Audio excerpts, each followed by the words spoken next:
आमदार गोपीचंद पडळकर यांच्या माध्यमातून मराठवाडा आणि सोलापूरमध्ये पूरग्रस्तांना मदत करण्यात आलेली आहे। सांगलीतल्या कवठे महांकाळ इथल्या आरेवाडी इथनं मदतीचे ट्रक सोलापूरकडे रवाना झाले।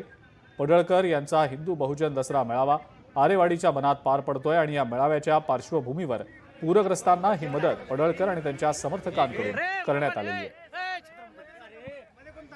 धान्य आणि जनावरांचा चारा असं आम्ही मराठवाड्यासाठी आणि सोलापूर जिल्ह्यातल्या पूरग्रस्त भागांसाठी एक छोटीशी फुलाची पाकळी म्हणून मदत पाठवण्याचा आम्ही निर्णय केलेला आहे। किती काय काय आहे त्यामध्ये 6 गाड्या ह्या गव्हाच्या आहेत आणि बाकीच्या गाड्या ह्या चाऱ्याच्या आहेत।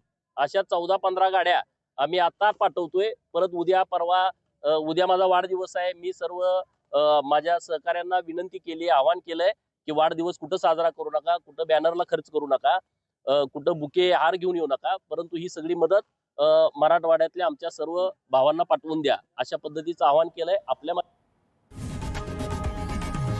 लोकशाही मराठी ऐका, पहा, जागरूक रहा।